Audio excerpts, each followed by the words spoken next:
Hi there and welcome to our 5-minute moment. Eat, learn, celebrate moment. I am Chef Jon. And I'm Chad Cooper. And today we're going to be talking about baking at home. Now, most of the recipe books in North America anyway are in volumetric measurement. A lot of the baking recipes that I grew up with were all volumetric measurement. That means we're going to measure our flour and our sugar and everything in cups, teaspoons, tablespoons, liters, milliliters, that sort of thing. There's absolutely no problems with that. Absolutely none whatsoever, which is why most of the printed magazines and things are in it. But what I will say is something that we teach here at the culinary school at NATE is to do it by weight. And I've spent time in Europe. They do things by weight. You've mentioned BBC publications when you were overseas. Yep. You've also been into Asia. It was probably done by mass. By mass, right, by weight. Preferably by weight. However, if you're not in the mood for buying a scale, or a lot of your recipe books anyway come in volume, meaning like cups of flour. And to be perfectly honest with you, Chad, I have a couple recipes that I received. They were all by volume. I tried to convert them over to weight and ran into problems. And so I've stuck with it. Some recipes are just magic that way. But if you've ever run into the problem where, why didn't it come out? Why is it too dry? Why is it too moist this time? Why is it always changing? Why can't it be the same? Because there's a way to measure volumetrically in a correct way.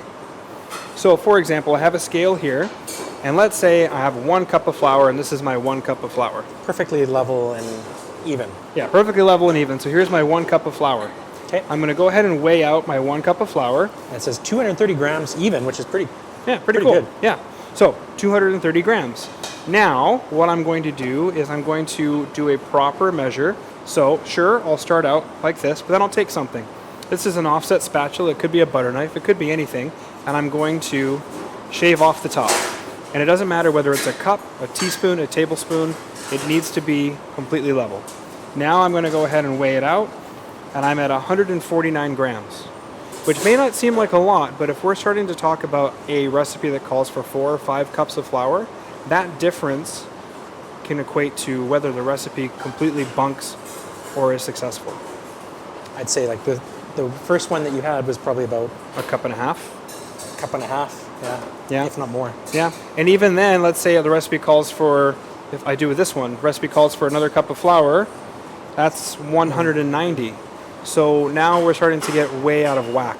Yeah. So the best way, it's honestly by scale or by weight. But if you have a lot of recipe books that are by volume, and personally you don't want to do something with a scale, then the best way to do it is to take something like, it could be a butter knife, make sure that we're level. So we said it was 149 last time we were level. Yep. Let's see if we can be level again. Take a look. And the next level scoop is 149. So therefore, every single time that I go through and make sure that I'm completely level, we're getting actually the same measurement by weight as well. At least in this current moment. Keep it consistent. And keeps it consistent, absolutely. Cool. All right, well, thank you so much for watching our 5-minute moment, our Eat, Learn, Celebrate moment here on YouTube. Right now, we are currently live streaming through Twitch, so if you want to get in on the action, the heat in the kitchen here, then go ahead and check out our Twitch channel as well. I am Chef Jon. I'm Chad Cooper. Have a good rest of your day.